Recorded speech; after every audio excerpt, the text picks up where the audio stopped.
Who's got it? I don't think it went 10 yards. Did it go 10? No, it didn't go 10 yards. Didn't believe that it went at first blush. The ball died, and unless the Bears gets through. I'm looking at Daniel Hardy's right toe as well, right there. I think he is first to touch right at that point, even though the... Second and goal. Flacco, end zone, touchdown, Yossi Bush. Get your field goal unit on the field if this ball is completed or the clock is running. Williams slings it. Williams, Loveland, bangs off his man. He's going to score. Home, Colston Loveland in a jaw dropper. 58 yards on the catch and run from the rookie.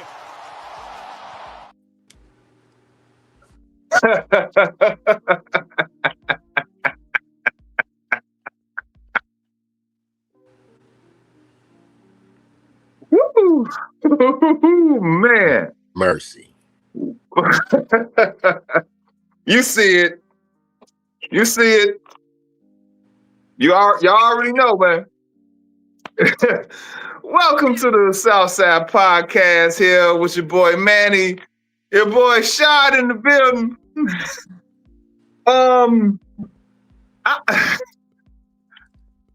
You know what? I'm kind of, I'm at a loss of words. I'm a loss of emotions. I'm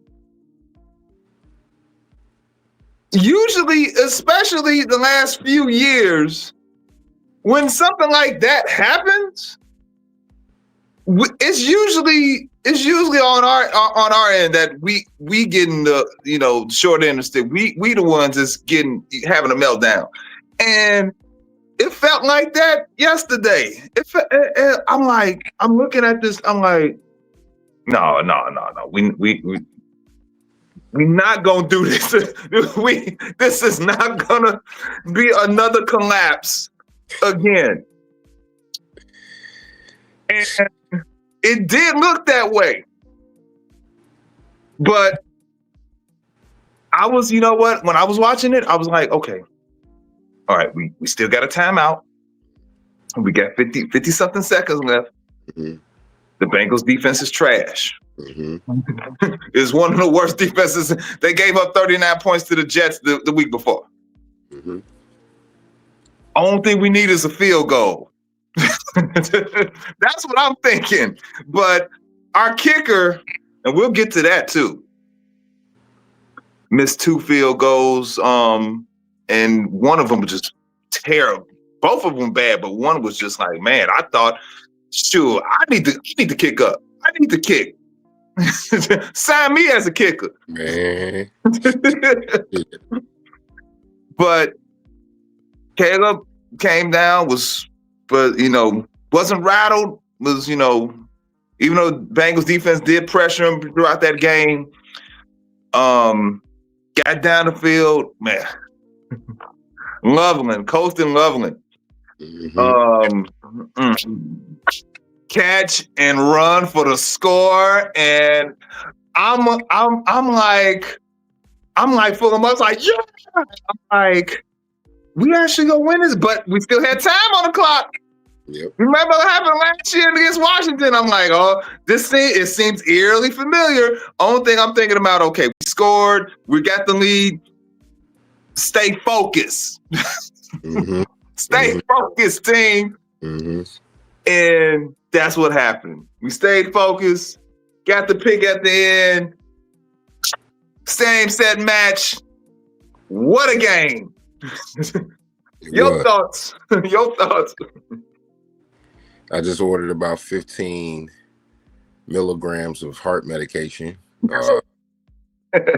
14 bottles of headache medication. This was a stressful ass game. It was a stressful ass game, but with the victory being the case, you kind of take a deep breath, right? I don't know, Mm-hmm. man. I guess this is one of those games that we've been accustomed to watching, like you talked about, man, in history's past. One of those high-scoring affairs where both defenses were pretty much non in attendance. You had over 450 yards for both teams, 500 when you're talking about the Bears.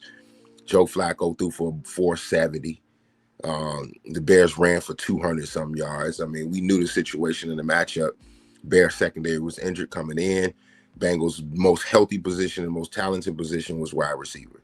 So we understood what the outcome may be in that situation, especially with Joe Flacco being back there and you not having the tools or the requisite pieces to generate a pass rush consistently for 4 quarters. So that's the type of game you're going to get looking at the matchup. Wasn't really surprised. I think the biggest surprise or key of the game was the success of the tight end, Colson Loveland, over 100 yards this week, 2 touchdowns. You also look at the rookie running back, Kyle Monangai, contributing with the fact that you did not have DeAndre Swift, over 200 yards on the ground. That's a tip to the cap for the offensive line and the young running back doing his job. Salute to Eric Bieniemy, running backs coach for the Chicago Bears. He has been pretty much on him hard since OTAs, so you got to give him all the kudos. When the plays needed to be made today, when the mistakes needed to be made yesterday, they weren't made by Caleb Williams. They were actually performed by Caleb Williams. He was the person that scrambled for 14 yards on third down to set up that fourth quarter play for Colson Loveland to go in for the end zone. And you can see some development points if you've been using your All-22 for reference. You go back and look at the last several weeks, they have been waiting for that play to pop for Colson Loveland or Cole Kmet up the seams because it's been there. So it's definitely something that the coaching staff has put emphasis on, definitely something that they stressed in practice, that if they get this opportunity, they want to make sure that they capitalize on it, and they made plays. You know, this is one of those games that you can foster a point of reference for Ben Johnson's era. Unlike previous successors, these are games Bears lose. This is the first opportunity we saw offense for the Bears having to lead us to victory. So I got to tip my cap to the boys on that side of the ball, considering that this is a crazy week of football and how the division looks right now. So I'm feeling pretty good, man. Not too swaggy, not as stressed as I was post-game, but somewhere even keel right now. Yeah, man. That was yeah, and you said that the division Packers lost to the Panthers. The Lions lost. Lions did take a L as well. We coming up. We going their coattails now. That was good to see, man. Oh yeah, man, definitely. I just want to, maybe shout out, big props. Kyle Monangai. Mm-hmm. Man. And clap. Man, 176 yards on the ground, 26 carries. The man was running ferociously. Like we know DeAndre Swift, he's not that type of runner. He's more shifty. Okay, let me juke you and everything like that. Kyle Monangai, I like his running style. Is really like ferocious. Really no holes. He keeps coming at you. And for a guy that's 5'9", 210 pounds, bro, big ups. Rookie too, that was his first start. Let me ask you this. Was this from him? Was this a sign of a true lead back emerging, or was it just a great matchup against a struggling run defense in the Bengals? It was the latter. Nothing to take away from a young guy. I thought at his highest point, he could be somewhere from a crossbreed of Ray Rice, Isaiah Pacheco. If everything played out well, looking at his measurables coming out of Rutgers, I thought he was the kind of guy that can be a part of a platoon running back situation if you didn't have a lead back. So he can be very serviceable in this scheme. But his measurables are his limitations, his size that you talked about, his weight, what you talked about, his overall speed in terms of running a 4.5, 4.6. That's pretty slow considering the running back speeds that you're getting now. So he's a traditional running back. He's an old school running back. People remember Jordan Howard for the Chicago Bears, a smaller, more thicker running back that in between the tackles was a monster. You try to put him on the edge or you try to ask him to catch the ball out the backfield, wasn't his level of expertise. So Ben Johnson understanding what tool he has, he understand that, hey, if I need to use a wrench this game, ain't no need to be trying to pull up the hammer. You feel what I mean? So him and Britton Brown both played well in terms of executing the plays that were designed. Yeah. I think that we have to legitimately be a little bit tempered with our expectations, even though this is not the first 200-yard rushing game we saw this season from the Chicago Bears. This is the third. However, this is the worst defense in the world. Not the NFL, but the world. This is the worst. So I want to be calm about how I'm gauging it moving forward. I definitely think, like I said, it's tipping the cap to the run game and the offensive line that you can continue to build on those things in this type of performance. But the numbers I do think have to have a slight asterisk in terms of their inflation. You know what I mean? It just is what it is. Everybody's averaged over a buck 25 on this defense so far this year. Coming off of last week, they were still having holes that they have not corrected. They made a change of defensive coordinator, and it didn't make much of a difference. So this is a unit that's lacked of talent, years of investing strictly on the offensive side of the ball. Cincinnati's going to win with offense, not defense. So Bears went in there and did what they need to do. Put their foots in the faces of the Cincinnati Bengals, and you walk up out of there with winning a fist fight. Considering that you wanted to see this same approach last week, it was good to see them pick that up and carry that over this week and not let them miss the opportunity or the moment, and they seized it. Oh yeah, man. They sure did, man. Like, and you said, I'm just piggyback what you said earlier. Caleb Williams, 3 touchdowns. Yeah. Also a receiving touchdown. We got Ben Johnson with the trickery plays doing the Philly special. So you know what I mean? I'm like, oh, we got Philly special. Okay. So how does that level of creativity change the perception of the offense and Johnson's coaching philosophy? And that's part of the scheme, man. It's part of the playbook. I think, when you look at a defense that's struggling at every level to really do anything well, stopping the pass, stopping the run, rushing the passer, turning the ball over, you can pretty much open up whatever you want in the playbook. And a play caller like Ben Johnson's going to do that. This is similar to what you would see under a Sean McVay scheme, similar to what you would see if Kyle Shanahan was on the sidelines. A guy that's going to take advantage of the opportunities given, and the Bears, after several weeks of mediocre passing game, you saw this week, other than Romo Dunze, them do their jobs. Okay, and then the trickeration is just going to be part of what we've seen. We saw it already, a flea flicker thrown for a touchdown early in the year to Luther Burden. We've seen a couple of trick plays over the last several weeks. So, I mean, this is just going to be what we expect. You know what I mean? I like the fact that he called it to get his quarterback a little confidence, because I think that that's something that they did with the motivation of getting Caleb feeling good. For the last couple of weeks, I think his not his motivation, but his actual natural swagger or his confidence was not reflective in his play. So getting him involved in different ways and getting him playing football and getting him loose and not thinking so much was something I think Ben Johnson put a point of emphasis on this week, and it worked. Yeah, and you mentioned about Rome. He had no catches. I didn't, I know he was targeted a few times, but he didn't have a catch in this game at all. Dropping the ball again, bro. Yeah, and I know he should have caught that ball from Cole Kmet. Cole Kmet, you messed up that pass. That was a good play. But yeah, Colston Loveland, like, big ups to him. 118 yards, two TDs. Also, E.T.S had 6 receptions for 58 yards and a touchdown. Offense was doing a thing, and defense. We did get some takeaways. I think we had 3 takeaways today? Yesterday. Yeah. I know we had an interception or 2 interceptions and then it was a fumble. So yeah, we did have 3. 3 turnovers overall. Yeah. Yeah. What's my man who just came back from injury? Austin Booker.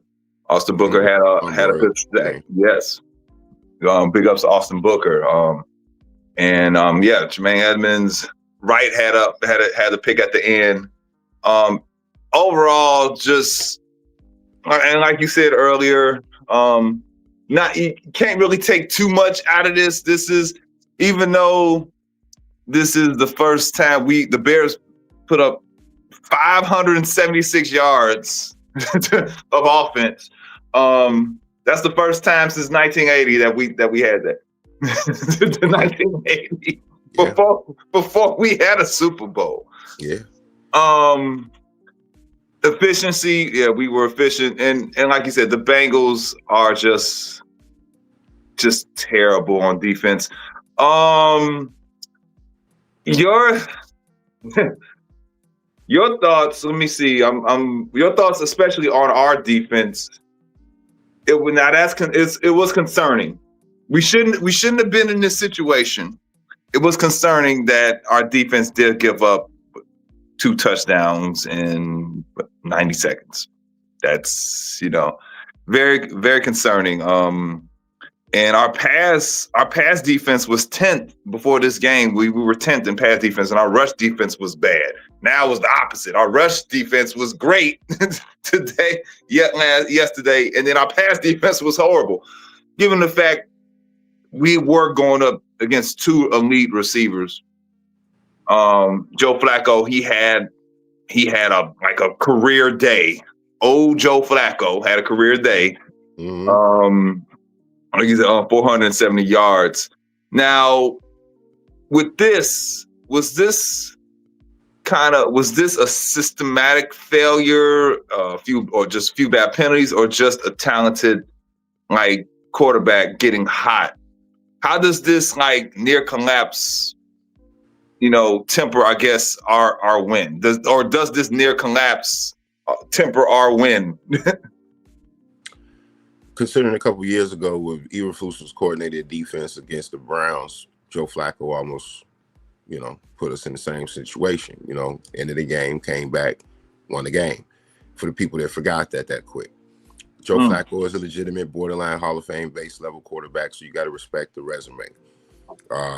Defensively, they play well against the run.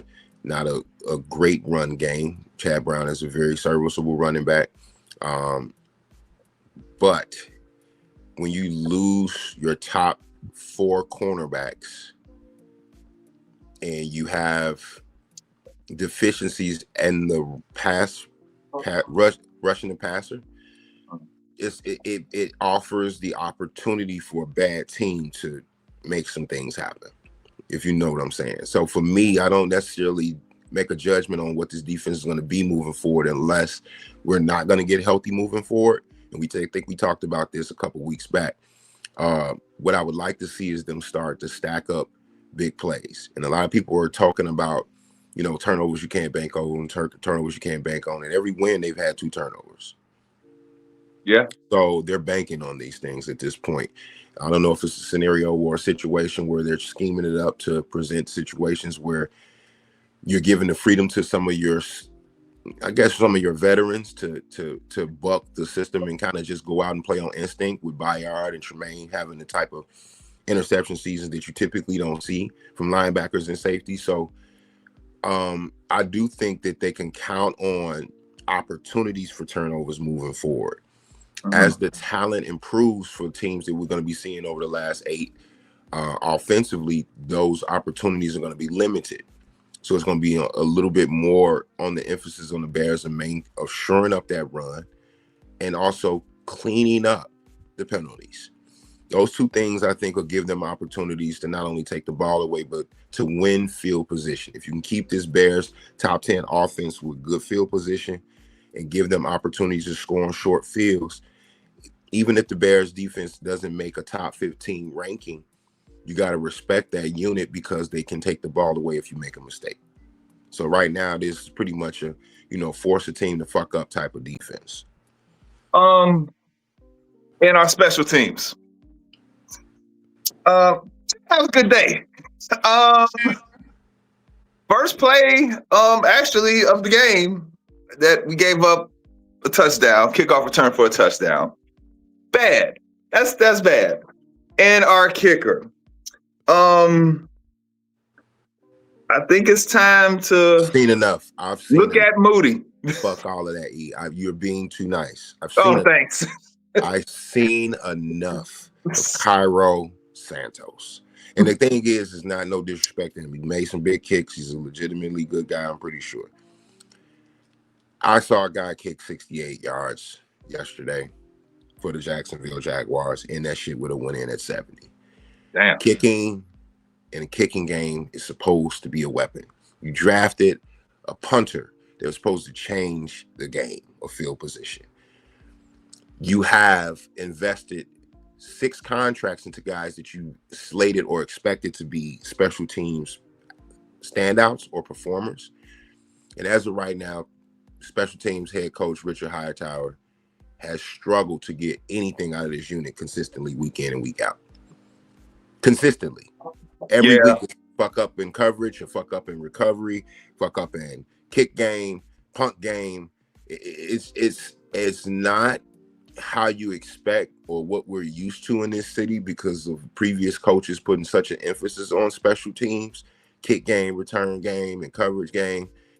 It's the hidden yards, man. I would hate for a game late in the season or against a division opponent to come down to special teams. And I've had this feeling for the last several weeks. All I'm going to say is with the amount of injuries that they've had, some guys that were typically special teamers end up having to play natural spot or natural, snaps at their true position. So I think that that's part of it. You had guys just not used to playing in special teams. Even on the botched onside kick, the leg of your your fourth pass rusher, who typically probably wouldn't even be in that situation because Dominique Robinson was hurt. We know that may not even happen. We not even need superhero circumstances down the stretch. So you start getting some guys healthy back. I think special teams, especially the coverage or the return game, should get a little bit solid. But it's definitely time to really look at your kicker. And even if you're not in love with Moody, you got to scour the league and figure out that kick game, man. Yeah, because we don't want to, God forbid, we don't want to be in a playoff situation where the kicker's on the line. And listen, we had that experience like 7 years ago. We don't want to bring that up, but it looks like that could be, something that could happen. Santos, I'm done. I guess he was the most not accurate, but kicker or something like that. I think he previously before this year. But he can't. It's something wrong. I don't know. He's accurate, but the problem is when the Bears come up short between the 20s and they can't convert for a touchdown and they're in midfield, you're expecting your kicker to be able to bail you out of some drives that you weren't supposed to score points. You know what I mean? So anything between the range of 48 and 56, you have to be accurate and you have to be at least at about an 85% clip. And he hasn't been. Getting kicks blocked, man. That tells you that there's an issue with the exchange from the snap to the hold to the kick. And because it's the same kicker, not necessarily just the unit, you got to find somebody that can correct that issue. And if he has had the opportunity to correct that and he hasn't, man, you got to find another leg. And there's guys all around the league. There's a guy that currently, who was a pervert for the Baltimore Ravens, is currently on the outskirts of the NFL. Justin Tucker, probably one of the best 5 kickers that have ever kicked the football in the league. If you're playing for real things that matter, so to speak, you got to look at everything, man. You got to look at everything. But Justin Tucker, though, remember, I know Justin Tucker can kick far. Everything. He can kick far. Shot. He can kick far, but Baltimore got rid of him, and because he was missing some kick badly too. They got rid of him because he had some off the field situations in terms of being a freak. That's why he's not in Baltimore. So for me, if you got to have that guy on your team and he has to serve a 3-game suspension, but you got him for the playoffs or down in the deep run, it might be the most reliable kicker in football that doesn't have a job. So I would at least look at him, investigate. They have to do their diligence for the kicker. And I don't give a damn who it is. If he has some problem, go get him some therapy or counseling, man. And you just need somebody to shore up that kick game. Yeah, I'm like I said again, I'm glad that we scored that touchdown because if we would have came to a kick, I was like, I don't know, but I'm glad we had a touchdown. Like big ups to the team. That it was more. I think they were resilient with this win. They didn't give up. Last year, something like this would have happened, we would have imploded. It just, we didn't have the leadership. And and Caleb too. There's some things that he needs to work on. I saw some. It was some plays that had some open receivers, and he didn't hit them. He was trying to force the ball to roam a few times. And yeah, he has. And then also some of the announcers said it yesterday that, hey, if you don't see nobody, run. Don't try to dance around trying to find somebody. You got open grass. It was a couple of times he had an open field, could have gained like 15, 20 yards on just running it. You know? Absolutely. And I think as the season goes on, you'll see him start to take off a little bit more because teams are starting to play a little bit different coverage against the Bears, especially on passing situations. And that's just identifying that pre-snap. You know, if you know that you're going to be in a one-on-one situation, and I know he likes to sit around in the pocket and make moves to try to extend the play so he can hit guys deep. But, you know, this game, again, hopefully you can use as a benchmark for Ben Johnson to drive home, keep the chains moving, continue to do what you need to do, and let the big plays happen and materialize the way that they need to. Okay, so for me, I'm glad to see that he's utilizing his legs. I would prefer him not doing that at all, considering what we saw with Jaden Daniels last night in terms of yeah. So, my That was quarterback ugly. stop being skittish and running out of the pocket and rolling around unless it's actually designed from your head coach. That'll make me feel a little bit more confident than it would him just scrambling to make plays. I'd like for him to utilize the skill sets that he's got around him. You have a loaded offense. I mean, run game, pass game, tight ends, receivers, and running backs. Get the ball and distribute the ball. Be the point guard. Continue to build on that. And I think he'll be fine. I think if the circumstances arises where he has to utilize his legs, hopefully he's smart enough to understand how to get down and protect himself. Would you now if DeAndre Swift is healthy next week, would you start him? Would you, or would you go with Monungai, have DeAndre Swift get an extra week because we're playing the Giants? Yeah, but I mean, look at it like this. He's your starting running back. If he's healthy enough to play, he'll play. I do think that Monungai and Britton Brown have given themselves opportunity on tape to get more snaps. Considering the fact that you had a game like you did from Rome Odunze, you know, I think you got to be willing to continue to look at every week that it may be someone else's number to have a big week.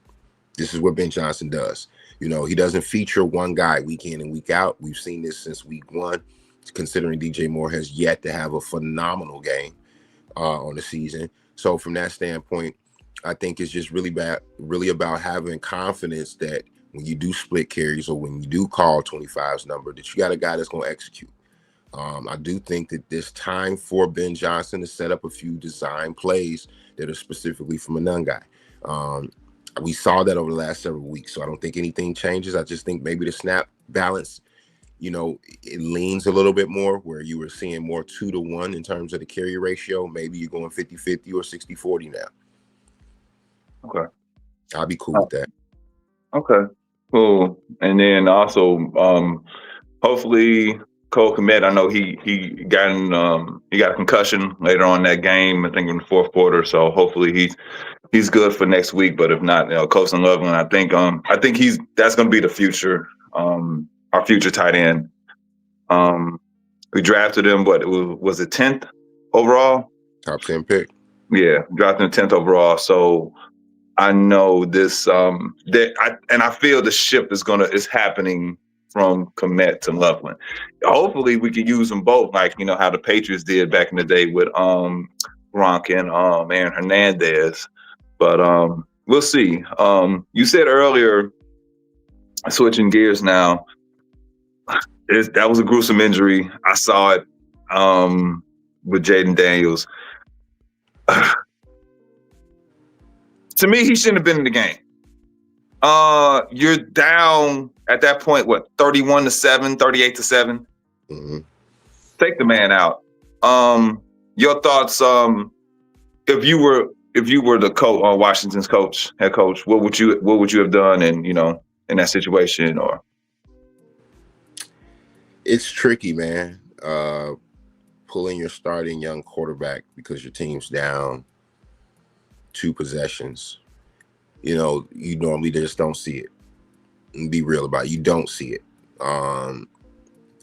to look at Dan Quinn now and think about it in hindsight, it reminds you of a Thibodeau situation where do you accept defeat, take your star out, or accept the results of the game and take your star out and live on for the next game? And we're not having this conversation. Or are you doing that to kind of build up confidence with your quarterback who had missed weeks? So you're trying to get him back into a rhythm and the offense back into a rhythm, considering they only scored 7 points against an above average Seattle defense. So when you're at home, I think it was difficult to see him pull him, but based on the circumstances of the game, it wouldn't have been a crazy thing for him to do. If I'm the head coach in that situation, I'm probably running the ball a little bit more, probably running a little bit more short shit to kind of just go hurry up as opposed to giving him opportunities to scramble. And that was one of those plays where it was an illegal play. The defender did something illegal, which led to an injury. There's no way to predict that. There's no way to protect your quarterback from that. It's football still, man. You know, Jaden Daniels has to learn the fact that when he gets out the pocket, people are thirsty to put some wood on him, you know, whether it's legal or illegal. So he's already dealt with these type of injuries. And just like RG3, Alex Smith, previous quarterbacks that have had traumatic injuries in Washington, this is no different. It's just a fluke freak injury, and it's unfortunate.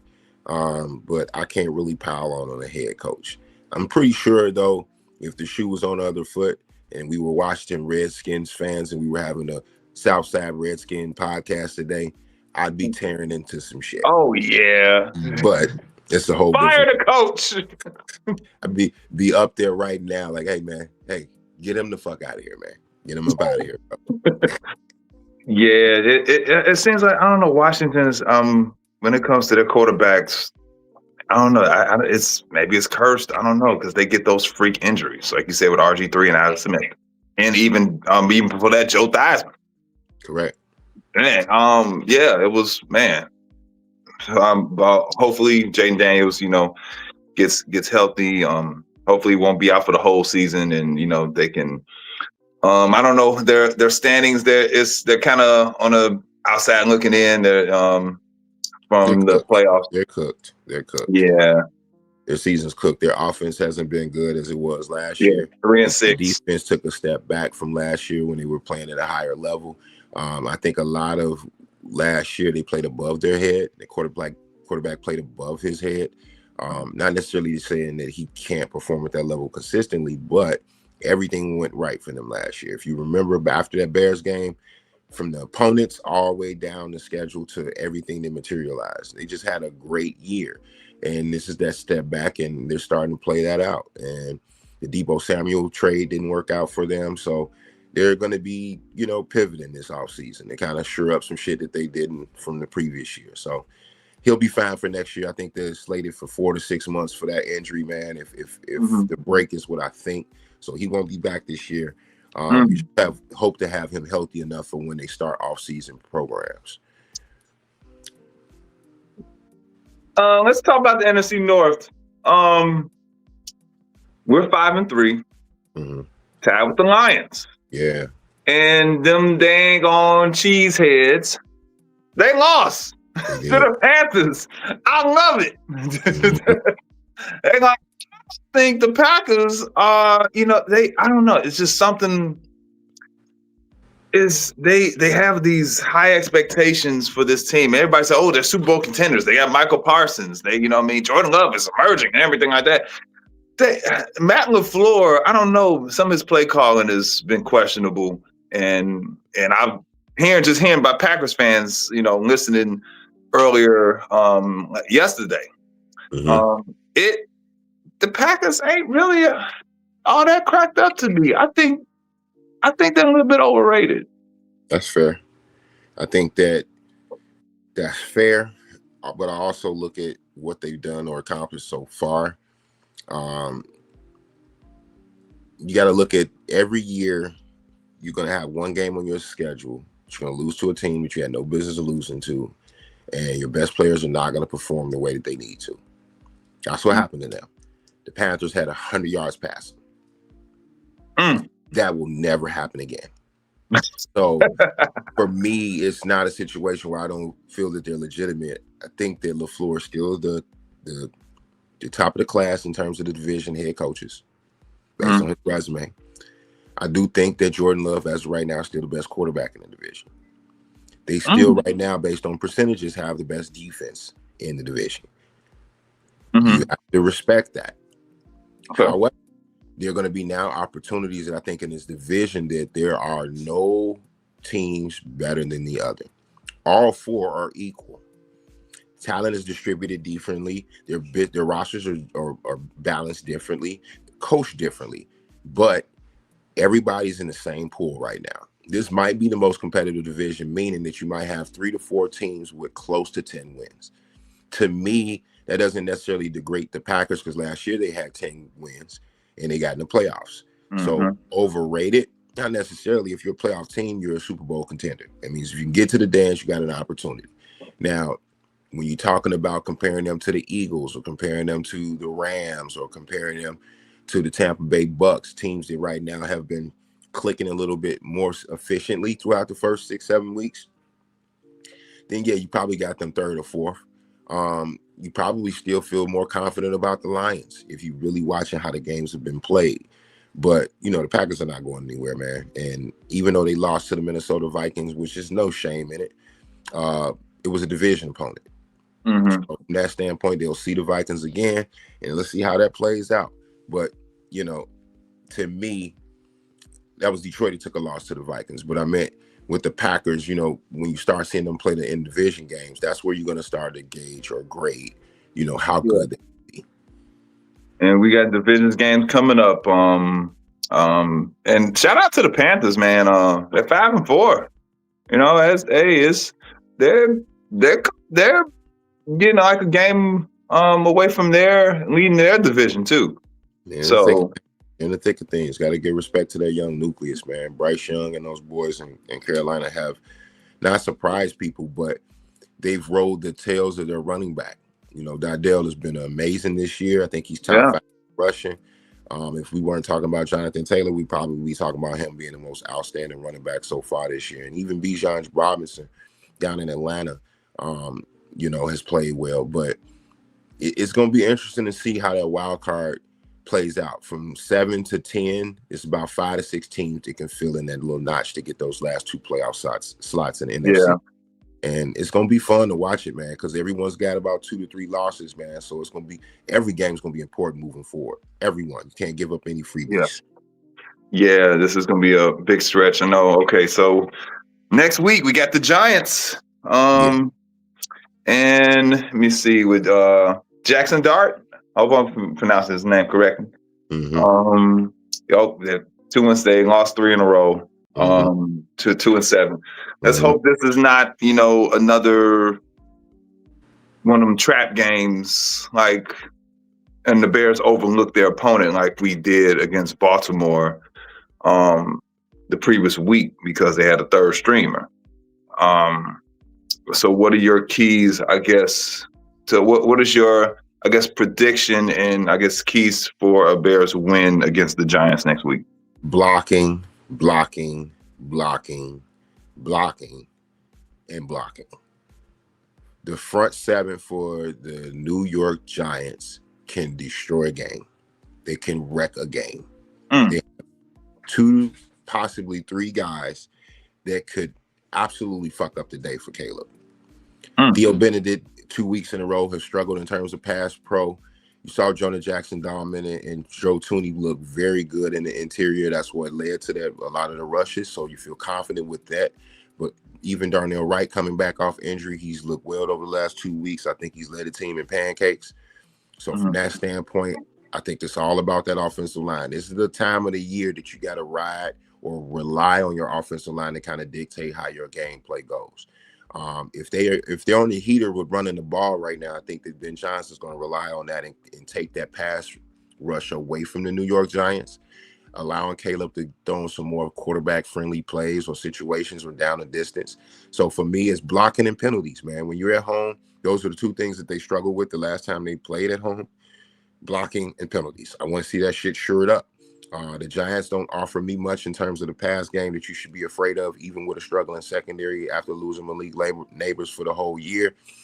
This is pretty much a one-dimensional team. So even though Jackson Dart has looked well at times this year, like a rookie of the year type of quarterback, not a team that you even want to even worry about. You're going to have similar situations in terms of the defense still looking to get turnovers from a young quarterback. That should be another game that they can count about one or two opportunities to take away the ball. So I'm looking for them to stay healthy at home, man, against a team that they should not be close with in terms of talent. So if we're looking for one of those Dallas type games, the Bears throwing up a crooked number, this might be the week. Okay. Oh, anything that you have, any like other like things that you have want to talk about as far as other scores that you noticed or anything of that nature? One of the point of emphasis before I talk about another game or another point of reference for the league, man, is just in terms of how the response from the team from Ben Johnson. You know, we talk about a culture change in Chicago. We talk about Ben Johnson's impact on the team being measured and how do you do it. You know, you look at the outcomes in terms of wins and losses, true enough, but you got to also look at the approach in the game and the results of the game. You know, in terms of the penalties, these are things that you still want to see get better from your head coach team. You do want to see them continue to get better in situational football. This week, they look very good in situational football, red zone situations, third down situations. I like them to continue to build on that because it's obvious that Ben Johnson grilled their ass last week in practice, considering how they performed against the Ravens. So I'm hoping that he can start stacking these games up where they start to have more cleaner performances, and then we start to expect them to play like that every week. Then that's an easy gauge to figure out how the Bears are going to go based on matchup.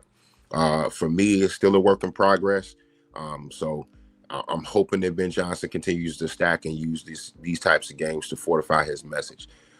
We talked about the division coming back to home. The Vikings and J.J. McCarthy doing their thing. That's not something you want to be happy about, even though you saw the Lions take an L. You know, if J.J. McCarthy can really get going, they have the type of talent that can make it very difficult for the Bears to make a jump in terms of, you know, pushing them past internal wild card position. So it's a team that you're going to have to add to the mix that you're going to have to keep up with or maintain in terms of keeping an eye on.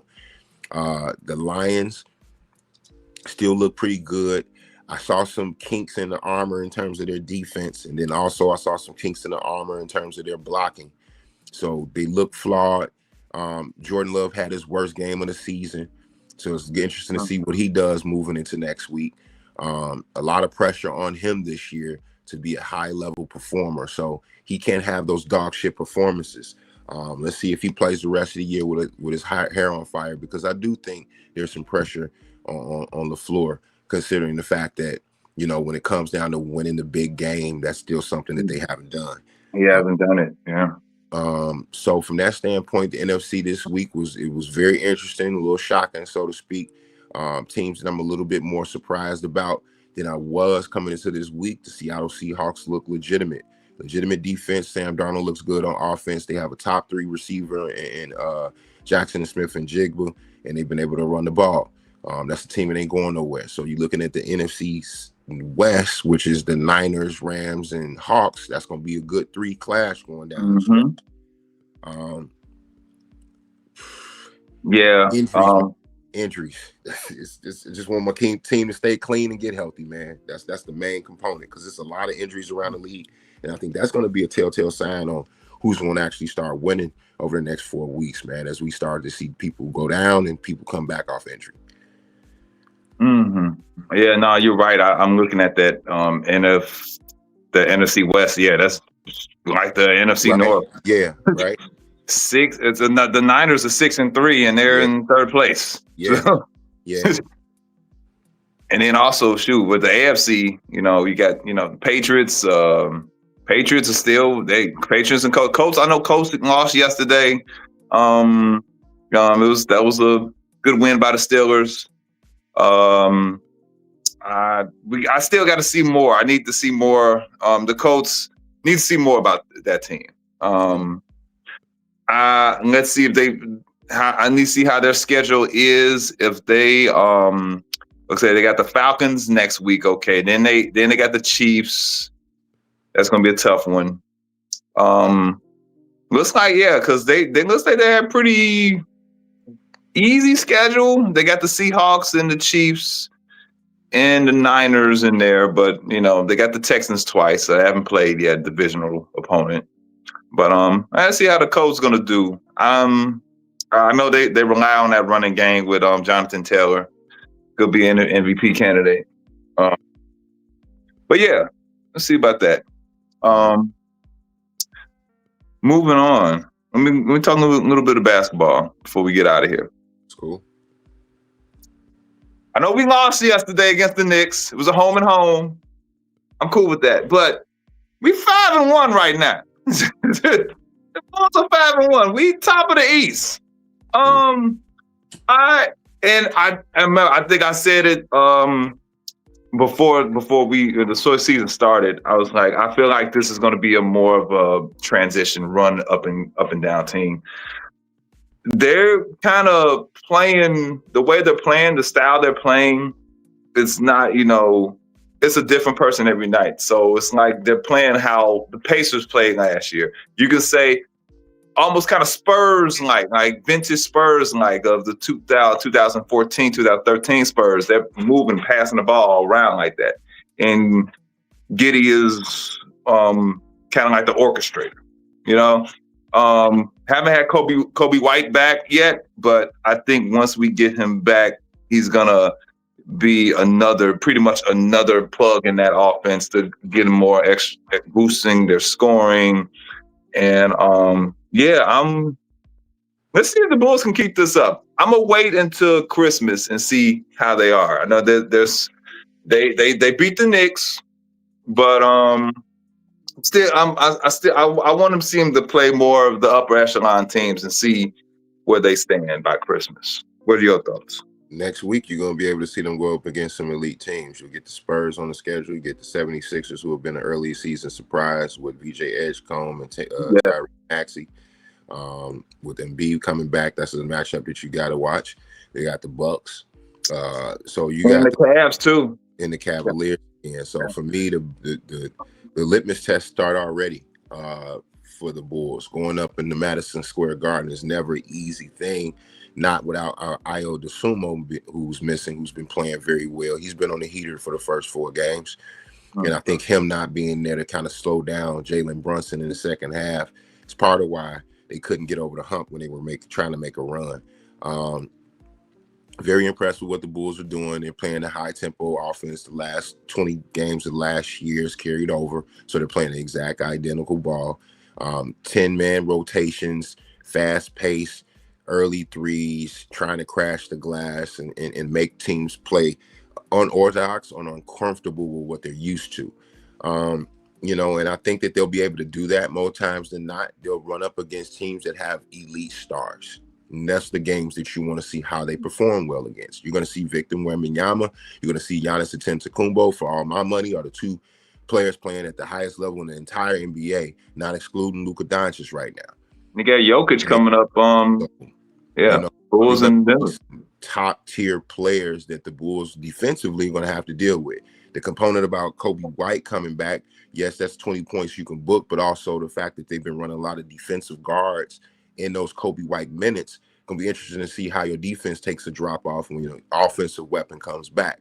So maybe eats a little bit into Kevin Huerter's minutes, or eats a little bit into I don't know, maybe finding some time to put 3 guards on the floor with him, Io, and Giddey on the floor. Giddey's playing some small forward, but there's going to be some adjustment when Kobe comes back. The team's going to completely have to change a few things, and everybody thinking just bringing him back is going to be easy. I don't necessarily feel that way. And if that happens in terms of the mesh or the chemistry not looking right, then you're definitely going to start hearing those trade talks come back up again.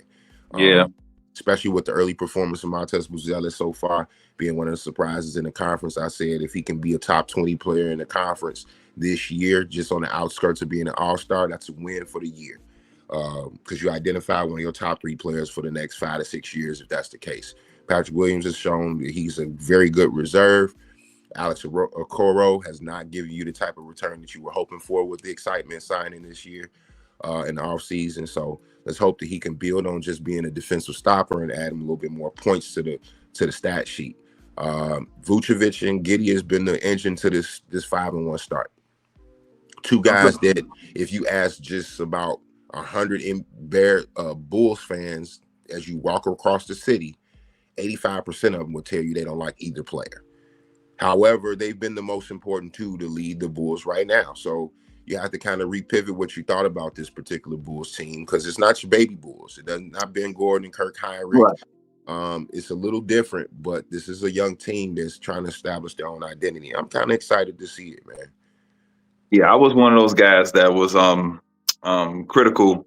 I'll admit it. I was critical of Vucevic and especially Patrick Williams. I still say trade Patrick Williams. I don't care. I still say that. And with Vooch, you know, he's been playing a little bit more, I guess, I don't know, maybe more happier. He's playing like he wants to get traded at the trade deadline. It's an understanding. That's probably what it is. Performs well. There'll be more teams that want to add him to their playoff roster and have no problem moving draft picks or young pieces to do it. So he's playing at a level.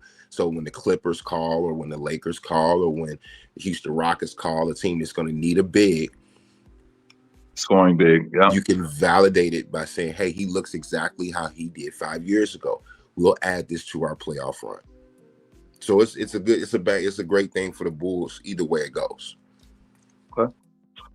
Cool, man. So, well, hey, I'm not gonna sweat it. Hey, we got a Bears win. Bulls looking good. Had a great World Series that went 7 games. Man, the Dodgers. I was actually rooting for Toronto. That was a classic World Series. If y'all didn't see the World Series, just kind of look at the highlights, and you know that was a classic one, especially game 6 and 7, especially. But yeah, shout out to the Dodgers. Let's hopefully the Cubs can get their act together and probably compete with the Dodgers next year. First of all, we got to beat Milwaukee. But I think I'm confident in that. Yeah, so I would like people to understand that the World Series this year was so excellent because they're the 2 highest payrolls in baseball, if I'm not mistaken. And when you talk about what the Blue Jays got in terms of bats and what the Dodgers have in terms of bats, defense, and pitching, you know, you have to pay if you want to play this late in the year in terms of baseball. So if the Cubs want to step into that next realm, you're going to have to see that owner open up his checkbook a little bit and sign some guys that are going to change the roster and take you from a tier B to a tier A team. And that's really it, man. When you find a core, like I think the Cubs have, now it's time to put a little bread on top of that. You know, like when you get a nice looking girlfriend, look, now let me stop buying you stuff because I want you to look a certain way. You get a car, you start buying some trinkets because you want it to look a certain way. When you get a new house, you want it to look a certain way. So it's time for them to start investing a little bit more into the team to kind of not only take that step, but put themselves right in that same conversation, because you're not going to beat the Brewers playing poor man ball. They invented it. You're going to have to invest in your pitching staff and in your hitting this offseason, and you're going to have to do this to do that. So that's the message I got for the offseason for both teams. Make that 7 to 10. Hey. Make that so I wouldn't have to. But all right, Shad. So shoot, we gonna wrap this up, man. For the Southside podcast. Look, the Bears win 47-42. Great, crazy game. Looking forward to next week. I'll be out there on the field next week and getting, see if I can get some live, coverage. And yeah, man. I'll see you next week, bro. That's a bet, man. Make sure that everybody knows this is a dub week. Let's get it. Yes, sir. Let's dub. Hey, please, people, like, share, subscribe. We're on YouTube and Facebook right now at the moment live. So please share, live, comment, you know, let's keep this train rolling. All right. Definitely appreciation of all the love and support so far for the Southside podcast. Let's get it. All right, y'all. Peace out. Peace.